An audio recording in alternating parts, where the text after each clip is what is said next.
welcome to another episode of the More Than Sunday podcast. Woo-hoo! I'm here with Ed. Hello, everyone. And we are ready for episode number 20.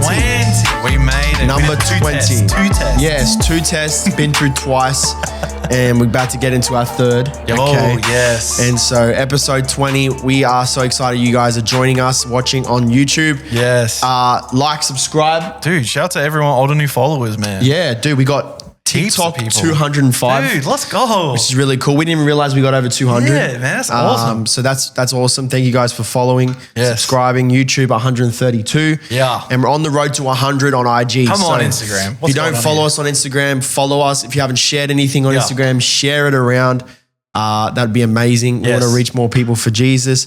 We also want to just show people all these different news topics, how Christians should respond. And how's the right way to handle all this stuff that's happening in the world? Yes. And obviously from More Than Sunday, it's something you can watch during the week. And so you can be a Christian not just on Sundays. So we don't have a special guest. I mean, we've got the Holy Spirit here. Yes, we got the Holy Spirit here. He's always here. Yeah. But next week we got someone. Oh, okay. Let's go. So stay tuned. We got someone. We're going to be talking about Christian business. And so Holy hustle. Holy hustle. We're going to be talking to someone who's in Christian business, who's been in Christian business for a while. Dang. That's their world. Okay. They're going to come in and we're going to talk to them, maybe ask them a few questions, a bit of an interview. And we're going to talk about Christian business. For anyone who's in Christian business, who watches or who wants to get into Christian business, that is the podcast to watch. Episode 21 next week. Yeah. So make sure you stay tuned for that. There's a lot of stuff happening in the world, right? Man, there's a lot. I mean, you put out the new thing happening with young adults. Yeah, we got yes. That was crazy. What was it? Like 7? The 7 deadly sins. 7 deadly sins series. That's gonna be awesome. Yeah, so we're going to be doing we're sort of going to be doing like a little bit of a block of young adult meetings. They're called YA Chapel. And basically we come together, we have fellowship, food, coffee as usual. Yeah. And it's all free. Yeah. And then after that, we then end up we do praise and worship, little praise and worship. And then, I think the one coming up, 18th of Feb, if you guys are watching and you want to come along, 6:30 p.m. here at Dunamis Church. Let's go. We are going to we'll have a guest worship, someone coming in from outside, and they're going to come and lead us in worship, which is amazing. So we're really grateful for that. And then we're going to get into the series of, the 7 deadly sins. And so we'll be starting off with pride, as usual. Pride comes before a fall. So we're going to be starting with pride because that's always the first sin that normally people fall into. And we'll get into what are the 7 deadly sins. My phone vibrated. We'll get into what are the 7 deadly sins. And obviously it's like there's nowhere in the Bible that says these are the 7 deadly sins. Yeah, that was made up by was it Dante? Yeah, some early church fathers came together and they're like, look, if we're going to summarize up, these are the sins that sort of are associated with all of the sins that we find in the Bible. Yeah, because some of those were why the Israelites didn't get into the promised land. 100%. Spoken about by, I forget where in the Bible, but that's where Paul talked about there's certain reasons why the Israelites couldn't get into the promised lands, which I talked about in G-Men as well. Yeah. And so it's going to be heavily inspired by Billy Graham's teaching on the 7 deadly sins. So nice. It's really exciting. So that's why, it's something new we're going to be doing. Bro. Yeah. And we're going to be doing a little bit more going into the tough discussions. And then once we finish this 7 weeks, because it's 7 deadly sins, 7 weeks, we'll then go into sort of like the Christian who doesn't believe. And so we'll go into that as well. But that'll probably finish the year off because that goes for a bit. That's for example, you're a Christian who doesn't believe in. I'm a Christian, but I don't believe in prayer. I'm a Christian, but I don't believe in. I don't know, whatever it might be, fill in the blank sort of thing. So that's going to be really exciting. So if you're a young adult and you're watching, stay tuned. Young Adults is coming back 18th of Feb, and that's going to be going through until I think April or May. Then we'll go into our next series after that. But we just wanted to do something different. We wanted to make it more consistent fortnightly, or as fortnightly as we can get. And we want to create a space or community centered around Jesus for young adults of Logan City. And so that's what we're going to be doing. It's a bit of an empty space right now in Logan. And so we want to fill that space, and we want some young adults to come together and worship God together. So that's amazing. Youth is back. We just, tonight we've got youth again, but we just sorted out our youth camp. Let's go. We've got a massive event coming up in June. We have the Conquerors coming over from the US of A. Let's go. And they're going to be doing some amazing things. The strength team ministering with us as a church, and then also at our youth rally on a Friday. So that's going to be awesome. We're going to do a school tour, stuff like that. And then we straight after that, like 3 weeks later, we got our youth camp, and it's going to be here at Didymus. So yeah, it's going to be chockers, but it's always good fun. And thank God I got a team around me that can help. But yeah, man, everything's back in full swing, dude. Everything's getting back in full swing. Man, I think I saw something online where it was like, we're only 6% of like percent through the year, and it feels like everything's already happened. Bro, dude. So we're about to get into some of the things that are happening. Some of the crazy stuff happening. But I saw a funny video. It was like a reenactment, a skit of Donald Trump. And he sits down and he's like talking to the US of A or his team or his administration. And he goes, all right, I hope you guys have had a good break of the Christmas holiday. Yeah. It's January. Let's get straight into it. We're going to invade Venezuela. Then we're going to try and take Greenland. Yeah. And then I forgot about the last one. What else happened? Iran, I don't know. Yeah, and we're going to cause chaos in Iran or something like that.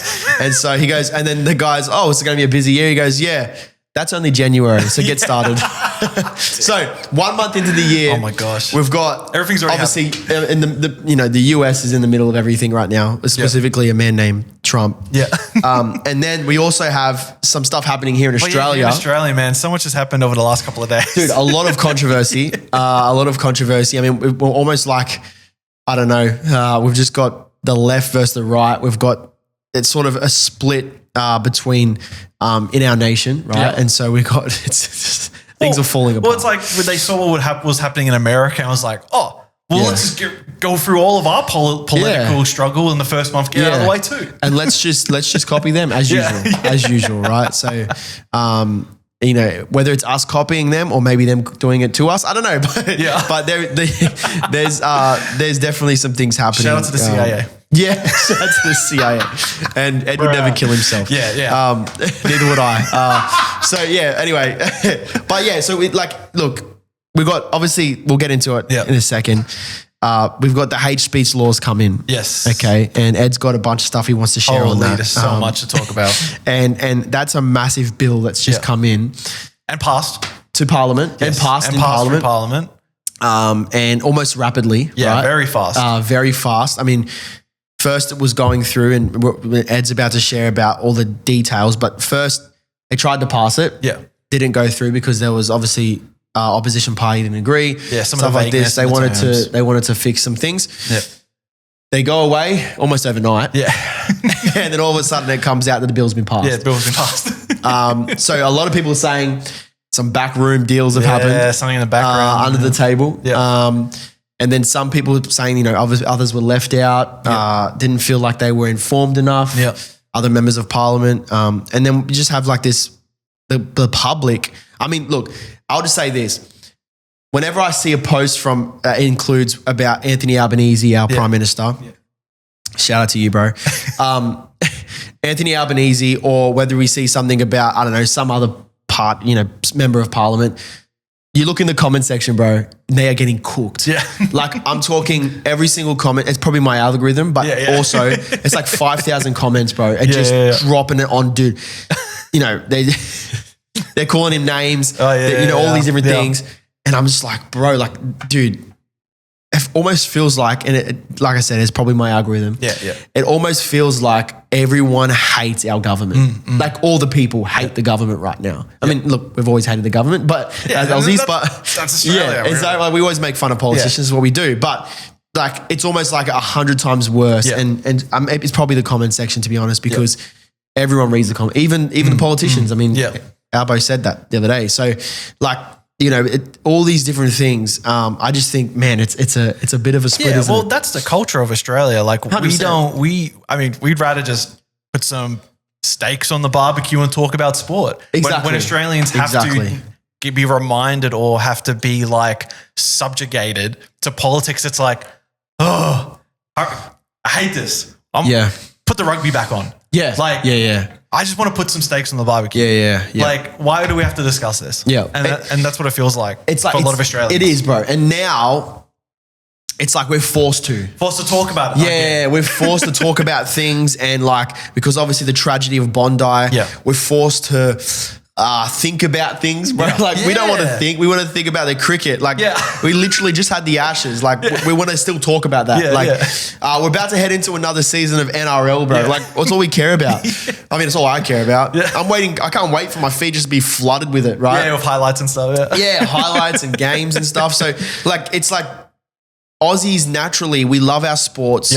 But at the same time, when we have to come together, we will come together. Oh, yeah. And what I love about the Australian culture, and I'm so proud to be an Aussie, is that we're not like any other culture across the globe. And no culture is the same, but we have our own culture. And a lot of the times what I find is that a lot of Australians try and either deny our own culture or we don't recognize that we do have a very strong culture in Australia.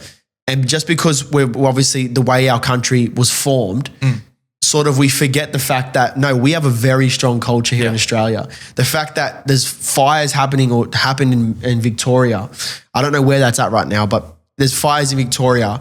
And then I seen a video of just a bunch of dudes just driving with trailers of like stuff to go down and help with the fires. Right, obviously after the premier said don't, but anyway, but we rush to help each other and back each other in, and that's what I love about Australians. Yeah, mateship. Exactly, the mateship and we hear about the Anzac stories, we hear about all these different things, the mateship that Australians have. So when stuff like this happens, where there's so much division, it sucks, bro. Yeah, it's like, why are we talking about this? Let's move on to something else. And it's not like we're not the US, and we'll get into that, but we're not the US. So and the way the US was formed is different to the way Australia was formed. They were literally formed based off of a revolution, based off of a bunch of different states that come to get the United States of America. And a lot of younger people don't even know the history of America and the way it was formed. Or our history. Or even our history, right? And so when we look at that, we look at the fact that the way they were formed was sort of based off of a bunch of separate individuals that came together. Yeah, I mean, 1% boost in tax, and suddenly we're going to push you out, British. Yeah, exactly. And then the Australians is like, no, we all just found this land, and then over time, obviously tragedies, stuff like that, but also just over time, we've formed this people based off of this land of Australia. And it's just, anyway, when you see the lack of mateship in not just our government, but in the world, in our country, it sucks. And so that's why we need Jesus. But let's get into it. All right, let's get into this. All right, so we are going to be discussing the Combating Antisemitism, Hate and Extremism, Criminal and Marginalization Laws Bill 2026. That is the name of this bill. That's a big title. It's a very long Isn't it 500? Did I get that right? Was there a bill that was 500 pages? Was it this one? Oh, I haven't read the whole bill. Yeah, just I'm pretty the sure main it's like parts massive. Of it. But it's only 200 plus pages. It's insane. Yeah, okay. All right, so like we've already been discussing, as a reminder, we live in Australia. We do not have freedom of speech like the USA. Only parliamentary privilege is true freedom of speech, because that speech is protected and you cannot be sued from it, you as in politicians. Also, USA freedom of speech doesn't imply you can just say anything. Like some people think, it's freedom to critique politicians, politics, and opinions. If you threaten an American politician as a United States citizen, you will be arrested and you cannot plead First Amendment. So that's saying we are not America. We do not have the freedom of speech. If you are a politician in the parliament, like in the House of Representatives, and it's your time to speak, and you want to claim that the prime minister is blah, blah, blah, blah, that speech is protected. However, people will clip it and post it online and probably call you the worst person ever, and you will be destroyed socially. Yeah. So just remember that, yes, there is only really one form of protected speech here. However, everywhere has freedom of speech, but then there's also freedom of consequence. There is consequences to your speech everywhere. Yeah. Whether that is social alienation or possibly losing your job. You can say that, but you might lose your job, or you might be 100%. Alienated from the community. Like, for example, if your boss is a Jewish person and you say something anti-Semitic to your boss, expect to be fired. Expect to be fired, It's not like this is unjust. No, you made a just decision to insult your boss. Yeah, don't be a bum. Yeah. Don't be a butthead. Exactly, yeah. So it's just about consequences. Yes. All right. So back to Australia. So let's go over the revised explanatory Memorandum. Memorandum that goes over the bill, like kind of summarize it so we're not reading legislation for like an hour. Yeah, that's so much better. So this is the general outline. So the combating anti-Semitism, hate and extremism, criminal and marginalization laws bill 2026 represents a comprehensive package to reforms which would further criminalize hateful conduct and ensure that those that seek to spread hate, division and radicalization are met with severe penalties. The bill would also introduce new grounds to allow for the refusal of cancellations of visa where a person spreads hate and division in Australia or would do so if they were allowed to enter or remain in Australia. These reforms are necessary to address the rising levels of anti-Semitism and other hate speech, violence and extremism in Australia. Part 2 is the bill will complement previous reforms targeting the rise of hate-filled conduct. This includes the offences for advocating or threatening force or violence against groups, banning Nazi salutes and hate symbols, targeting extremism through laws against possessing or sharing violent extremism material, and the creation of a framework that lists state sponsors of terrorism. This is part 3. The bill contains 3 schedules of amendments. Schedule 1 contains amendments of legislation regarding criminal law. Section 2 contains amendments for mitigation laws, and Section 3 contains transitional law rules. This is so much. Additionally, a new legislation framework would be introduced to enable Australian Federal Police, the AFP Minister, to recommend the specification listings of an organisation as a prohibited hate group where the Minister is satisfied on reasonable grounds that the organisation has directly engaged in, prepared or planned to engage in, or assisted the engagement in, conduct, consulting a hate crime targeted at a person or persons distinguished by race or national or ethnic origin, or advocate engaging in conduct consisting such a hate crime, and specifying that the listing of the organisation is reasonably necessary to protect the Australian community from social, economic, psychological or physical harm.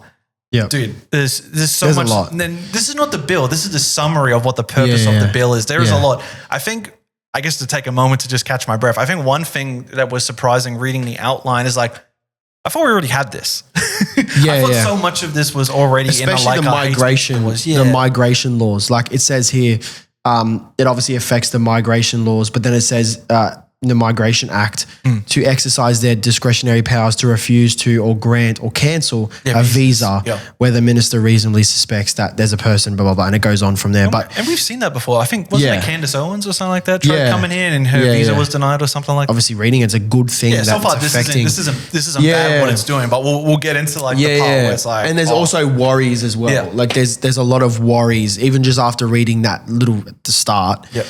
You see that there's a few worries, like people are going to be starting to worry about their faith, who they are, what they say, their social media, and because obviously they're seeing what happens in the UK, different country, but they're seeing what's happening in the UK. They want to try and relate those things.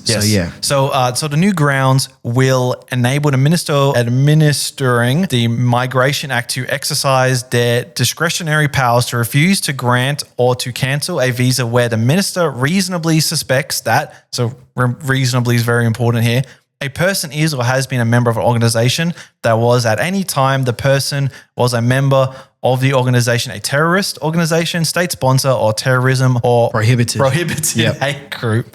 The person has or has had an association with an organization that was at any time during the person's association a terrorist organization, state sponsor of terrorism, or prohibited hate group, and where the person's intention by the association is to support terrorism, extremism, or hatred, to further acts of terrorism, extremism, or hatred, or the person has been or is involved in conduct constituting a hate crime as defined in section of the criminal code, whether or not that person or another person has been convicted of an offense constituted by the conduct, the person has made or endorsed one or more public statements in Australia or overseas, including online, or has encouraged one or more person to make such a statement that involves the dissemination of ideas based on superiority over or hatred of another person on the basis of race, color, national or ethnic origin, and the person's conduct may give rise to a risk of harm to the Australian community community or a segment of the Australian community. Man, I can see why you need lawyers just to go through this kind of stuff. Well, imagine reading the full thing. Oh, dude, man. That was tiny compared to what they actually did. Yeah. So, yeah. Oh, okay. So reactions, criticisms, and alternatives. Yeah, so this is what people are, right wing, left wing, center, blah, blah, blah. All the different news outlets, this is what they're saying about it, right? Yeah, because one thing I heard a lot of people criticize this bill, but then I was like, wait, what are they suggesting as an alternative? That was one thing I was struggling to understand. So going through this, you'll understand like what the alternatives are, because everyone's a critic, but there's like, okay, do you have a better idea? Exactly, yep. So first we're going to talk about, and this is from like a lot. This isn't just like we've just gone to the Guardian and just pulled like this is from everyone. Left-wing criticism. So this is more from like the Greens and progressive independents. So that criticism is the bill was rushed, could inadvertently criminalize legitimate protest, like they would say pro-Palestinian activism, and the expanding police powers doesn't address the root cause of hate. Their solution is to implement the National Anti-Racism Framework. Instead of jailing people for speech, the government should fully fund and implement the framework. It focuses on education, community-led grassroots change, and social cohesion programs to inoculate society against hate before it starts. Yep. So, I mean, one thing that you will see with a lot of the criticism is that it does feel rushed. Yes. It does. It did feel rushed, which, look, was it? Probably. But then at the same time, it's like, if it's not done now, Labor would be criticized and not doing enough, or they're being too slow. Or as you'll probably see, we go for more criticism, or it's not doing enough, or it's doing too little, or this is too far, or it's not far enough. And that's with any sort of leadership. And that's with anything. Like, I'm sure if the LNP was in power right now, they'd be getting the exact same criticism. Well, also, they're doing it too slowly. They've implemented too quickly, or they should have let this cook longer. Like, this is like a damned if you do, damned if you don't moment. Either way. I feel. Either way. Yeah. Like, either way, like, and it doesn't matter. So let's say my leadership church, right? And within the church. I know it's completely different, but it's leadership, and everything rises and falls on leadership. Yep. So if you have a leader, Anthony Albanese, and the people in Parliament, they're leaders of our nation. Yes. When you have leaders who have to make decisions, your decision making as a leader has to be on point, bro. Yeah. If it's not on point, there's people who are going to suffer, pain, whatever. And there's also going to be things that you're always going to have critics, bro. There's a quote that a pastor just posted the other day, and this is pastoral, but this is still leadership. It says, pastor, make it none of your business what people think of you. Yeah. Yeah. And this is, you can replace it. Leader, make none of your business. So when I see, and I'm going to criticize for a second, but that's because I can. Unless they lock me up. Yeah, for now. Yeah, for now, right? They won't lock me up. But what I'm going to say is that when I see leaders, I'm not saying anyone in whatever, when I see leaders go and like talk about comment sections and talk about what people are saying about them in the public, straight away I think that's an insecure, weak leader. Yeah. Like, because who cares? Yeah. That's not your problem. Yeah. You need to not. So almost if you're in a position of don't look at your comment section. Yeah. Don't look at what people say about you. Don't look at don't look at your critics. Yes, you take criticism. I love the teaching. You take criticism, and when criticism comes your way, you take it and you put it right back. Yeah. But also when praise comes your way, you take it and you put it right back. Yes. You never step in either one, because you're either going to end up really cocky or you're going to end up depressed. Yeah. So as leaders, you can't worry about that. So when I see this, I'm talking about the reactions of the leaders. What I see is rushness. I do agree with the fact that it was rushed. Yeah. And who cares if people are going to criticize you and say it's taking too long? They're going to say the same thing that said now. Yeah, now. It was too fast. It's too fast. So you can't make decisions based off of what the people think. Let's go biblical. Moses and the Israelites. Yes. The Israelites were constantly whinging about Moses. Yeah. He was literally, all they did was whinge about him. Yep. They rebelled against God and him. Multiple They didn't times. like his leadership. But guess what? He had to make decisions not based off what the Israelites said. He made decisions based off of what God said. Yeah. I know it's not the same because they're not Christian leaders. Yes. But at the same time, they have to make decisions not based off what the people say, but unless it's voting. Yeah. But based off of what, it's working as a team and what's better for the people, right? Yes. Whether they like it or not, you got to do it. Yeah. In my leadership, if I have to make a decision, I have to make the decision. If my team don't like it and it's a decision I have to make because I have to make it, and it is what it is. Yeah. And if it's not just the team, but also the people, the youth, the young adults. So what I see is that I agree with you when you said it was rushed. In my opinion, it was very rushed. But at the same time, damned if you do, damned if you don't. Yeah. And so, I'm not in the parliament. Yeah. I never will be. Yeah. So, they obviously made the decision based off of what was in front of them. And, you got to give it to them, that's what they did, right? Yes. So something else also, so the gun reform was also linked to this bill. Yes. That was another criticism that like the Greens had saying that they should be separate from the hate speech laws, which of course they opposed, but the gun safety shouldn't be held hostage to push through a controversial speech law. Yes. So something else that we brought up earlier was the vagueness issue that is in the bill. There is some vagueness, which I understand sometimes you got to be vague so it's open to interpretation, but this might be a little bit too vague. Yeah. So in a section of the bill, this is the actual bill, not the summary we just went through. The bill says unacceptable risk. What does this mean? What exactly does an unacceptable risk even mean? Yeah. It seems very subjective. If the law relies on if someone feels intimidated, it becomes impossible to police fairly. 100%. A future government could use the vagueness laws to deem any protest they dislike as unacceptable risk. Yeah. So as we talk about in the Bible, we should read things in context so we get a better understanding.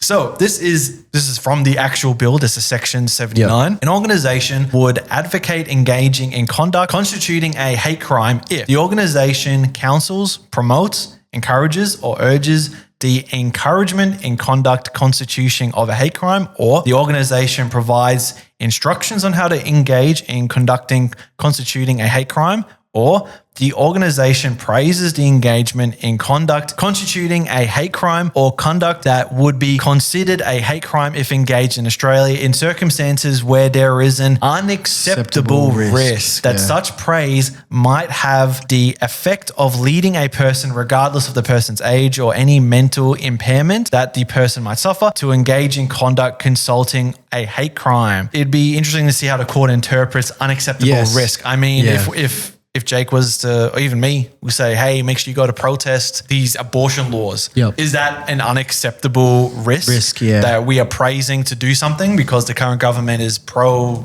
the abortion laws? Like, would we get jailed for hate speech? That's a criticism of the bill's vagueness. Yeah. It's very vague, bro. Yeah. Like, because of the vagueness of unacceptable risk. Unacceptable risk, that opens up the whole thing of what's a hate crime. Yeah. What's an unacceptable risk? What speech is unacceptable? Yeah, like what actions deem that? Like, for example, in a section of the bill, it says unacceptable risk. What does that mean? It's very subjective.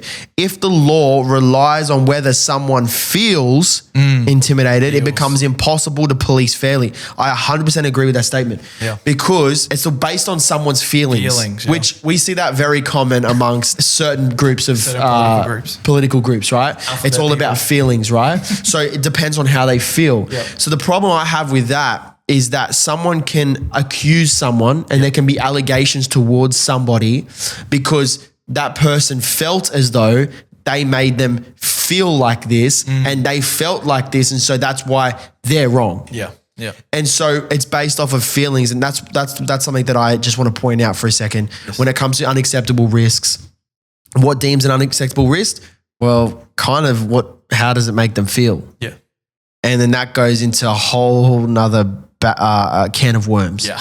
And then you're just stuck there. Yes. So look, they might address it in the actual paper, but to me, that's that's annoying. Yes. They also talk about the banning of symbols. Yep. How there could, if someone was to wave a flag and they don't know what the symbol is, yep, they could be imprisoned because of that, because they didn't realize that the symbol on that flag was actually a symbol of hate.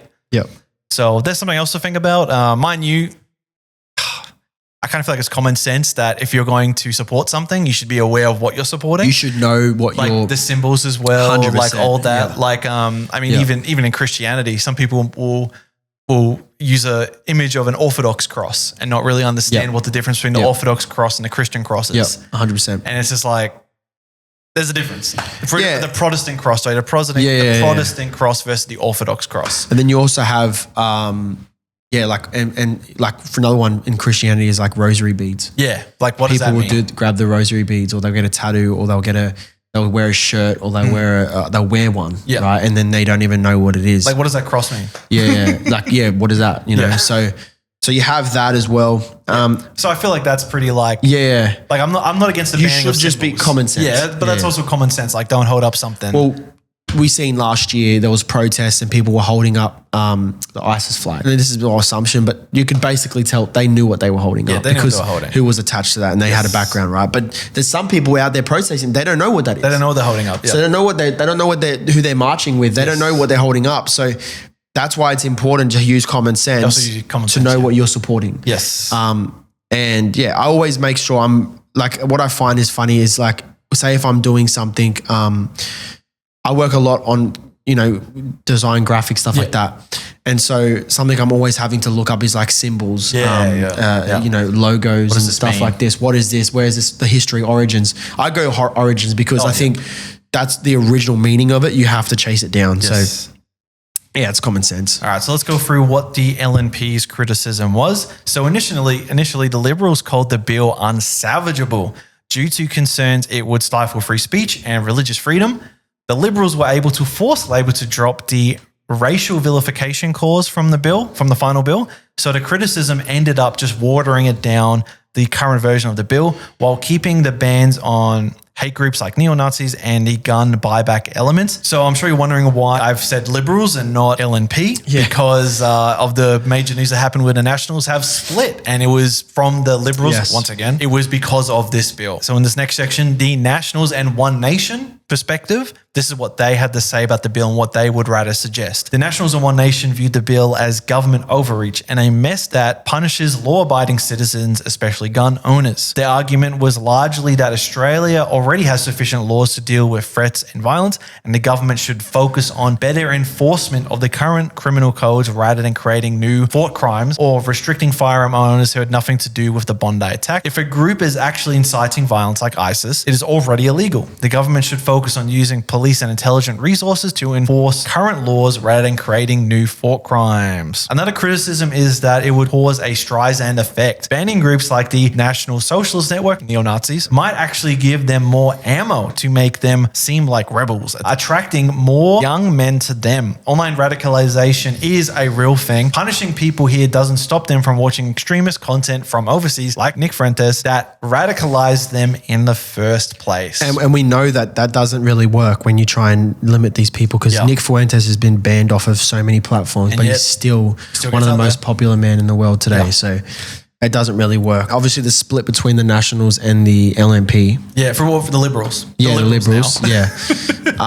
Was because of this bill. Massive news yesterday. Yeah, just the Liberals. Sorry. Yeah, you're right. Sorry. Just the Liberals. With that is obviously just not a good thing either, right? So not just for like that group of people, but for the whole country. I mean, like we should be having we have a democracy, so the coming together, the we're allowed to have due to disagreement, debate, all that sort of stuff. It almost seems like there's like so many different points of view. Even the split itself, I think it was more or less just look. I think the Nationals just don't believe in Susan Ley.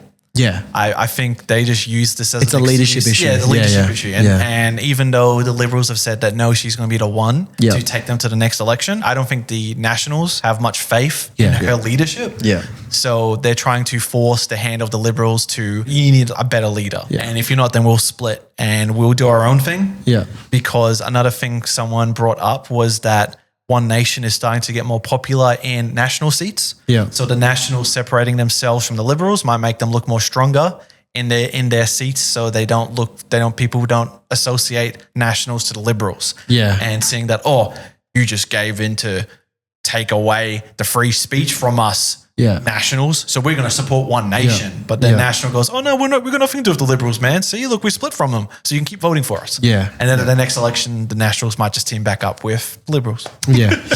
Once we get to like 6 months away from the election.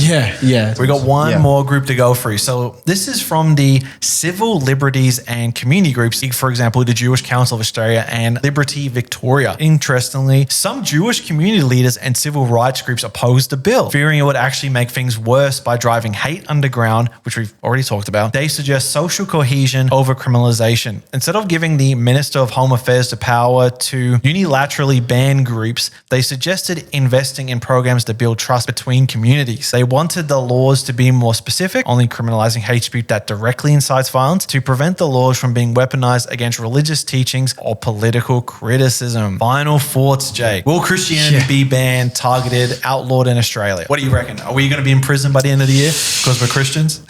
Not by the end of the year. No. Yeah, probably maybe next year. I understand people's worries. Yes. And I understand. And look, there's a pastor who posted this, someone who I respect. He's posted about it. And he went through and read it all and did his bit of research because he's got a lot of questions about it. I agree with some of his worries, like most of his worries. He obviously has the worry of what we're about to go into is, what about Christians? Yes. What about, obviously there isn't really much mention of Christians amongst it at all. And there's a lot of mention of obviously anti-Semitism and Islamophobia. Yes. Which is obviously, look, it is it's good. Like that's a good thing. I'm not saying it's a bad thing, because that's obviously pushing the thing of it's freedom of religion, and that's good, because then it means that it makes it easier for Christians. But I understand people's worries when it comes to there isn't much mention of Christianity and where's the protection for Christians? Where's the obviously the fact that we have a prime minister who is openly atheist. So you have all these things that's obviously going to scare Christians. But yes, we're not going to go to jail in 12 months. No, and it's not like we're going to see, some sort of, like I said, I think it was last week, there's a movie about the Bibles being smuggled and stuff. I'm not saying, look, I don't know, that might happen. Yeah. But for me, at the moment, at least for the next few years, hopefully, we won't see that. And we just got to pray that God will put someone in the government who's a Christian and someone who has Christian values. And look, we've had it before. And look, whether you think that went bad or wrong, I don't care. At the end of the day, we've had it before. And so we've seen the results of it. And there was a lot of good results. There was a few bad results. But ultimately, we've had it before. And so we can see it again. And so don't lose hope.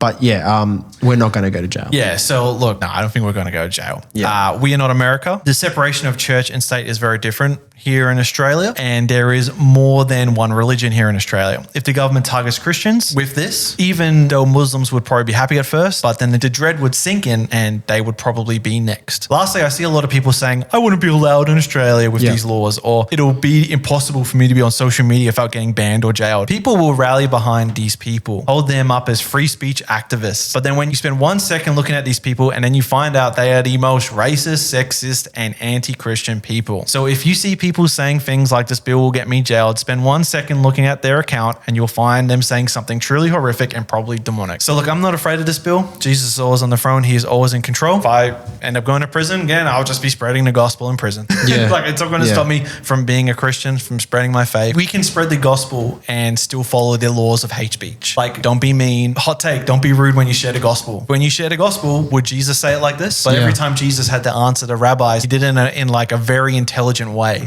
That didn't, cause a heresy. He always answered in a very intelligent way that never caused like any hate, but always talked about like, the position of the heart of the person. So I think that's something to also think about, like, you can spread the gospel and not be rude. Don't be afraid. Don't be rude. What's our best teacher? History. If you're a Christian and you don't expect some sort of alienation because of your faith, you haven't read Matthew 5. You haven't read, you haven't read your Bible. You not even that. I don't even know if you know your faith very well, because that is, for so long, Christianity has been the most dominant religion in the world. And that's a good thing. But at the same time, it's the most persecuted. It's just that we're so used to, in the West, everything being so hunky-dory. We're not used to the fact that, oh, wait, there's persecution in Nigeria. Oh, wait, there's persecution in Syria. oh wait, we look at Iran right now. Yep. There's the fastest growing church. You know, like all these different things. So like in the West, we're so used to everything being so easy. We're not used to the fact that being a Christian costs you something. Yeah. And being a Christian isn't an easy road. But because of the way that, you know, we've been so spoiled lately, the past however many years, you know, some people even say hundreds of years in the West, we're so used to not having any opposition. Our faith isn't hindered by opposition. Yeah. It feeds off of opposition. Oh, 100%. I'll tell you why. Daniel prayed openly with his window wide open in the middle of the city. He ended up getting persecuted for that and put into the lion's den. But guess what happened? This is what people don't realize. God allowed him to be put into a lion's den. Yeah. God allowed Daniel to be in a lion's den. He didn't stop it from happening. He didn't say, Daniel, this is your choice whether you want to go in there or not. No. He let him go into a lion's den. And what happened?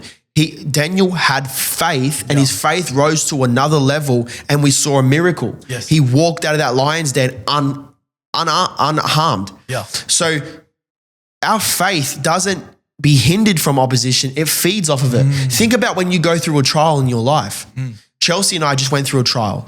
We have our unborn, a little one, obviously another one on the way, number 2, right? Little girl. And there was some things that they were possibly looking at complications within the baby and the baby's heart.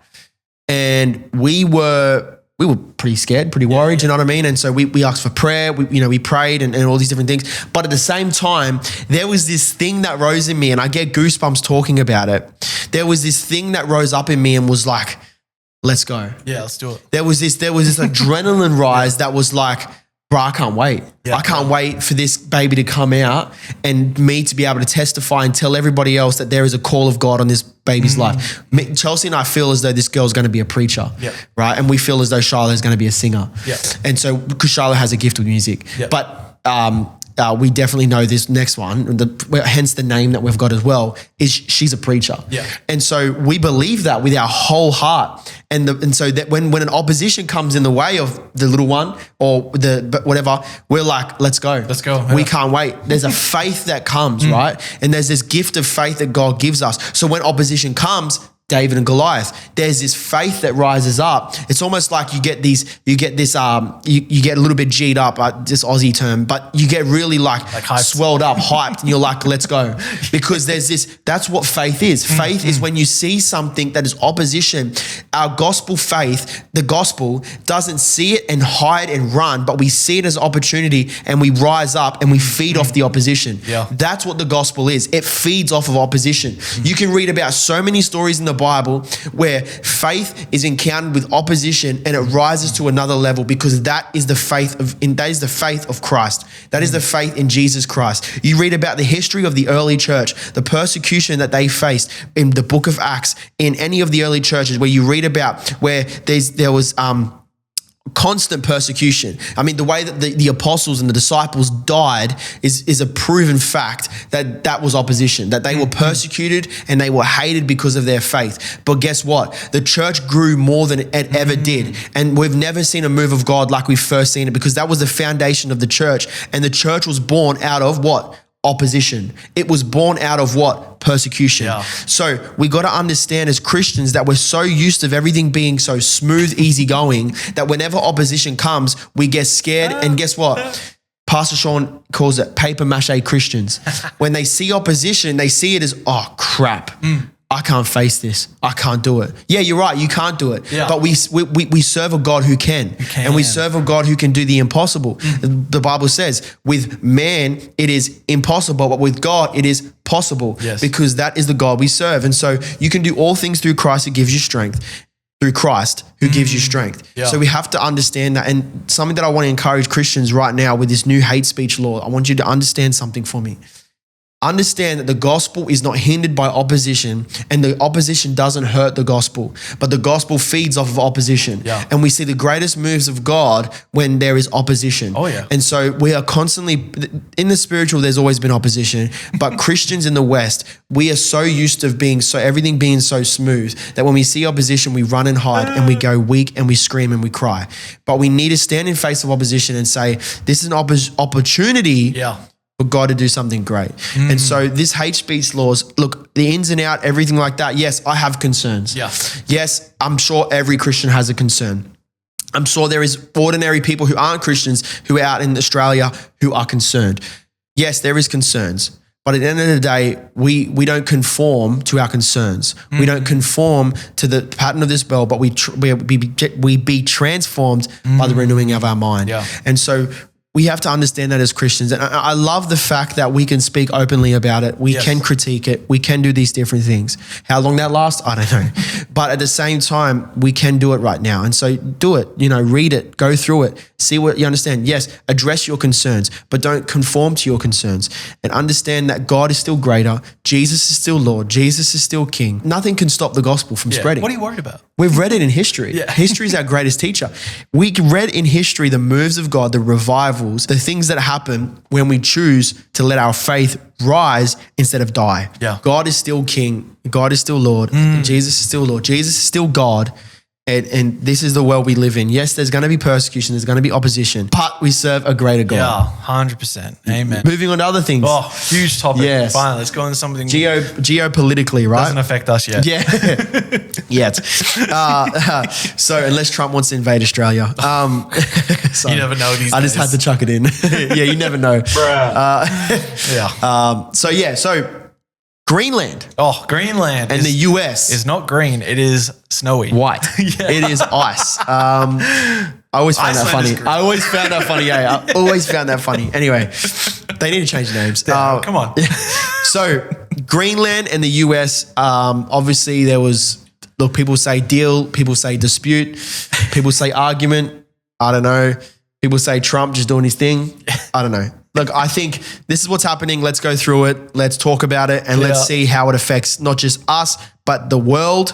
Let's see how it affects Greenland and let's see why this is all happening. Okay. Because people read this straight away and they go, Trump is an imperialist. Yeah. He just wants to take over the world. He wants a one world order. He wants all these different things. So let's read it and let's actually see what's going on. I had a voice crack. Okay. What's happening now? US President Donald Trump's backed off tariff threats against several European allies, which were tied to pressure over Greenland, saying our framework of a future deal related to Greenland and Arctic security was agreed with NATO leadership at the World Economic Forum in Davos, which happened, I'm pretty sure this week. Yeah, it happened a couple of days ago. A couple of days ago. Yeah, still happening. So Trump ruled out using military force to acquire Greenland, but he maintained high strategic interests and insists the US has important national security reasons for wanting influence there. The next point is European bodies reacted strongly. The European Parliament has stalled a US and EU trade deal, in protest over the Greenland dispute because Trump's tactics were seen as undermining alliance trust. I can understand that. China publicly distanced itself from the conflict, but used it rhetorically to urge Europe to reduce dependence on the US for security. So basically China's like, oh, look, they're fighting. Hey, come over here. Come over here. So that's what they've done. And I understand it. One thing we know is that people want to say it's a deal. Some people want to say it's a dispute, whatever it might be. Let's go into why Greenland matters. So firstly, strategically, it matters for one thing. Greenland sits in the Arctic. Yep. Key for missile defense, naval, air surveillance, everything. Yes. And Arctic monitoring, especially against Russian and Chinese military interests. So if you don't know how the globe looks, which some people don't, you understand that it's quite accessible for Russia and all China around to access Greenland. So right? Earth is a circle. It's not Yes, flat. it's not flat, by the way. And Russia and America are actually much more closer to each other than you think. Yes, like exactly. they're very close. Very, very close. So it's very strategic that America has very close ties, or in this case, has access to Greenland. Yes. Maybe even possibly just straight up have it. Exactly. That's why very they want strategic. it. And for trade routes, of course. Exactly. Another thing is economically. Oh, yeah, there we go. It's rich rare earth minerals and potentially valuable offshore oil gas make it an attractive geopolitical asset. Yes. Which we've seen that recently with Venezuela. Yes. People say it was because of Maduro, whatever his name, Maduro. Yeah. But really it was before the oil. Yes. But that was a big thing, yeah. Yes, but specifically with Greenland, there's a lot of rare earth, and now that the more ice is melted, extracting it's going to be a lot more easier. Yes, and I think the other thing was the way that naval military can actually get into Greenland because of the waters, and now they used to be all ice, and now it's sort of more accessible. Yes. So the other thing is the military history. The US, they have military bases there already. Yeah, so they already have sort of things that are going on, which for me sort of questions why they still want it. Yeah. If you've already got access there. Like, why do you want to govern it for? Yeah, like you've already got access and stuff. So look, you essentially control the whole country. Or you could basically control the whole country if you wanted to. Yeah, you don't need to make it like US. Like the 52nd state. Exactly. Like you don't really need to. And I understand he wants the rare earth. Yes. He really does want the oil, the gas. He really does want access to that land. That just makes me question a little bit, if there's already bases there, whatever. So as I understand, there is that Trump has came out and said there has been a deal made, or there's been a deal being made. And who knows, maybe when it goes out. Yeah, maybe when it goes, they've already got a deal. Look, I don't think, and I'm predicting this, and I could look like an absolute idiot because the news might have already come out by the time we post. But my prediction is that I think there will be a deal done, and no, it won't be US. I think it will stay with Denmark. Yeah. I think Trump likes to intimidate. 100%. And the way he makes deals, he's a master of making deals. We know that Trump is a very good businessman. He knows how to make. He wrote a book. I think it's called Mastering the Art of the Deal, right? So he knows how to make deals, and the way he does it is all different ways. Yeah. But I think this way he's done it, he's ticked a few people off. Oh yeah. But he's intimidated. Sources of tension. So these are the tension points, which you can probably already know the tension points, but let's just go through them. Trump initially threatened steep tariffs on European allies unless negotiations over Greenland's ownership progressed, a move widely seen as coercive. So basically he's like, I'm going to tariff the heck out of EU if you don't give me Greenland. Yeah. And Denmark and Greenland firmly rejected US takeover efforts and reiterated they are not for sale. Greenlanders strongly value autonomy. I think there was things out there that they even put Danish soldiers over there. Large protests erupted in Denmark and Greenland with slogans like Greenland is not for sale. Yeah. Some US lawmakers introduced bills to prevent the use of force or take over the NATO territory, showing bipartisan concern. So look, Trump's just gone out by himself and done this. Yeah, basically. And I think he's really done it to get attention. I think he's done it to force a deal, and he just wants to make a deal. Yes. And so what is the international market impacts? The dispute rattled financial markets, prompting shifts in US bond yields and currency indexes. I know the stock market was all over the joint. Yeah. Risk premiums increased. The standoff has complicated broader US-EU relations, including trade negotiations. Yeah. Look, I think everything's going to be settled. I think it's going to be fine. I could be wrong, and this could come out and I could look like an idiot, but I want to be positive. I think it's going to be fine. Yes. I think Trump is just doing what he does, and I think he's trying to Well, I think how can we react as Christians? Well, I would probably say that we just need to pray for peace across the globe. Yeah. I know he's got a board of peace he's also started, and that's awesome. But I think we really need to just pray for peace. I think look, Greenland is my opinion. Their people they're actually quite not patriotic, but they love Greenland, okay? And they don't see themselves actually as part of Denmark, but they do see themselves as like Greenland. Independent, yeah. Yeah, independent. And they love the fact of the independency. Yes. So I won't be surprised if there is a deal that comes out, something about that as well. Yeah. And there's like a joint NATO sort of thing that said, look, okay, we'll cover if they become their own country, or I don't know. Maybe something like that. I don't know. Yeah. Hopefully it resolves peacefully. But yeah, I think Trump's just doing his thing. Yeah. He's just sort of just poking the bears. Yeah. See what he can get away with. Yeah, see what he can get away with and seeing if they fold. Yeah. Look, I think what he was really trying, this is what I think he was trying to do. I think he was poking the bear of like EU. Oh, because he's like, let's see if they fold. Yeah. Let's see if they just, we need US, let's see if they Trump. No, please don't Trump. Yeah. Like, I think he was really trying to see if they did that. But because they were a little bit more firm, I think, he's just like, okay, it's okay. I'll pull my tariffs. So Yes. yeah. Yeah, and I mean, like the market has bounced back, but when there was this push for it, it did go down. And I find that Trump will react depending on what the market, how he reacts. So I think that's also why he's kind of pulled back a little bit on trying to push for Greenland. But now that the market's stabilized, maybe he'll start doing it again. Yeah, and I've been really invested into the market, and I've like, for me, it was like, oh crap. You know what I mean? Because things dropped and stuff. And then also I was like, oh, should I put money in now? Is it going to go back up? Should I buy now? Yeah, should I buy now? You know, buy low, sell high. Yeah, and so but I was watching that, and it's sort of got back normal now. But I think he's definitely going to Trump, whatever the market does. Yeah, you know, do what the market says. Yeah. Look, man, I don't know if this is going to happen. I mean, I personally think that the midterms that are coming up, I think that there's going to be a pretty big clean sweep for the Democrats. Yeah. And I think Trump's trying to do anything to project power in his base and look strong both nationally and internationally. Yeah. And he really wants Greenland. I think the security and the minerals is very secondary to what he wants. Yeah. Because every time a president of America has taken another state, it has made them very popular. So like when they got Hawaii into the United States, when they got interesting, when they got Puerto Rico into the United States, that was also a big win for the president. So I think it is very and he does want to do it like that. If Greenland becomes the 52nd state, that's going to be very popular to Americans. They're not going to be against it. Yeah. And they'll probably see it's like, oh, a new vacation spot I can freely fly to without a visa. Yeah. So like Trump will spin it very positively. Yes. And it wouldn't surprise me if his popularity gets a bump from it because new destination to go to. Yeah. But like I don't know if it'll happen. I think also the Board of Peace is another way of him trying to get favor as well. His midterms is like, I agree with you.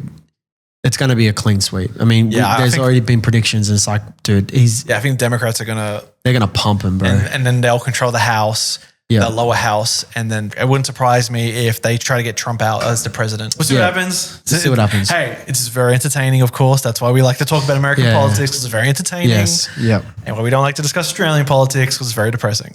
Yes, and it always is. Australian politics is boring, but this hate speech one is actually quite interesting. Who knows what the future will have with the hate speech. People are jumping on the bandwagon. Yeah. But so thank you guys for watching. Huge episode. This was a huge episode because of obviously the hate speech laws in Australia. Yeah. Massive news for us Aussies. Yeah. But also, we can look forward with hope. So I think episode 21 next week. Episode 21. Hopefully a special guest. Yeah. Special guest coming in, Christian business. Yeah. Make sure you guys stay tuned for that. It's going to be amazing. Like I said, subscribe, comment, share, follow, whatever you want to do on all the platforms. Socials. All the socials. And we'll see you guys episode 21.